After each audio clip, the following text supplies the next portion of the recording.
اور آپ صلی اللہ علیہ وسلم نے فرمایا اس رات کی خیر سے جو محروم رہ گیا وہ تو محروم ہو گیا، اس سے بڑا دنیا میں کوئی محروم نہیں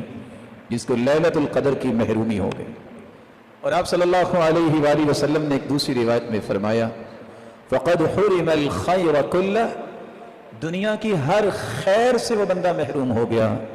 جو اس رات کی خیر سے محروم کر دیا گیا۔ ولا یحرم خیرہا الا محروم، اور اس رات کی خیر سے محروم رہتا ہی وہ ہے، یہ اللہ تعالیٰ اسے ہی کرتے ہیں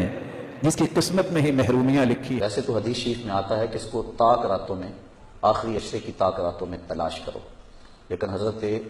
ابی بن کعب رضی اللہ تعالیٰ عنہ قسم کھایا کرتے تھے کہ مجھ سے قسم لے لو، شب قدر جو ہے وہ 27ویں کی رات ہے۔ وہ فرمایا کہ من قام لیلۃ الصیام، لیلۃ القدر اس سے مراد ہے، ایمانا و احتسابا غفر لہ ما تقدم من ذنبہ، جس نے لیلۃ القدر کو قیام کیا اللہ تعالیٰ اس کے پچھلے سارے گناہوں کو معاف فرما دیتا ہے۔ مشکات میں 2086 کہ آپ صلی اللہ علیہ وآلہ وسلم نے رمضان کے پہلے 10 دن کا اعتکاف کیا، اس کے بعد پھر اگلے 10 دن کا اعتکاف کیا، اور پھر آپ صلی اللہ علیہ وآلہ وسلم نے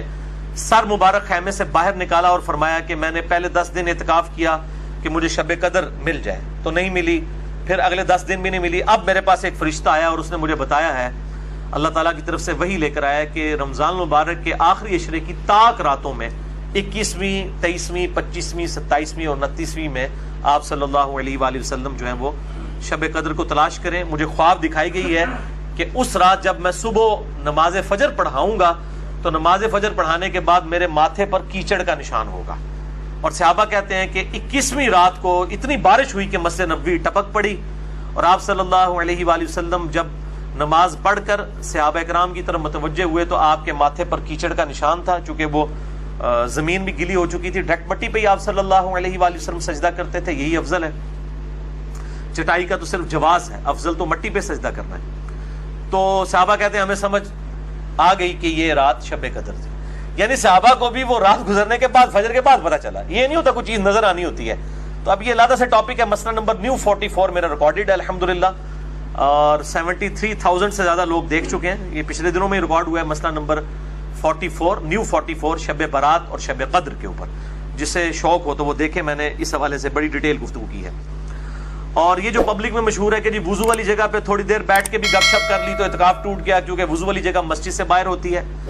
بھائی وضو والی جگہ مسجد کے اندر شامل ہے، وہ فنائے مسجد ہے، مسجد کی جو بڑی باؤنڈری ہے باہر والی، اس کے اندر جتنی چیزیں ہیں وہ مسجد کے اندر شامل ہیں، چاہے کوئی وضو خانہ ہو، کوئی مدرسہ ہو، ٹائلٹ بنا ہو، یہ سب کے سب مسجد میں شامل ہیں۔ اور اب خود الیاس قادری صاحب نے بھی اپنے اس فتوے سے رجوع کر لیا ہے، کیونکہ فتاوی رضویہ شریف میں وہ کہتے ہیں جی احمد صاحب بریلوی صاحب کا ایک فتاوی رضویہ چھپا ہے تو اس میں فتویٰ نکل آیا ہے کہ فنائے مسجد بھی مسجد میں داخل ہے،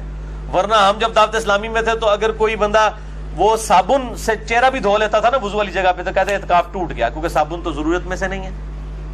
اور فرض کے علاوہ غسل کرنے کے لیے کوئی باہر چلا گیا تو اس کا بھی اعتکاف ٹوٹ گیا۔ وہ کہتے ہیں جب تک غسل فرض نہیں ہوگا آپ غسل نہیں کر سکتے، اور یہی وجہ ہے کہ اکثر مسجدوں میں آپ کو بالکل بدبودار کپڑوں کے اندر جو ہے معتکف جو ہے وہ اللہ تعالیٰ سے آخرت کی امید پہ بیٹھے ہوئے ہیں۔ یعنی اسلام جو کہ صفائی نصف ایمان ہے، صحیح مسلم میں حدیث ہے 534 نمبر صحیح مسلم کے اندر انٹرنیشنل نمبر کے مطابق کہ صفائی نصف ایمان ہے، وہ مسلمان جو ہے مسجد کے اندر بدبو پھیلا رہا ہے، فرض غسل کے علاوہ باہر نہیں نکل سکتا، کپڑے نہیں بدل سکتا، ناخن نہیں کاٹ سکتا، بھائی سب کچھ کر سکتا ہے، کوئی ممانعت نہیں ہے، روزانہ کپڑے بدلے، روزانہ 10 دفعہ بے شک نہ آئے۔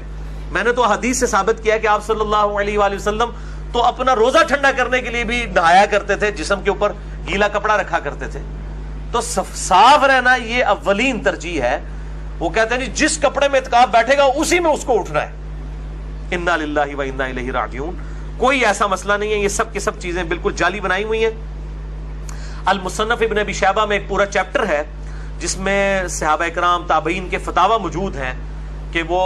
معتکف جو ہے وہ ایون اگر جامعہ مسجد نہیں ہے تو جمعہ پڑھنے کے لیے بھی اپنی مسجد سے نکل کے دوسری مسجد میں جا سکتا ہے، ایون یہاں تک ہے کہ کسی کا جنازہ بھی پڑھنے کے لیے جا سکتا ہے جبکہ وہ فالتو کسی کے پاس کھڑا نہ ہو۔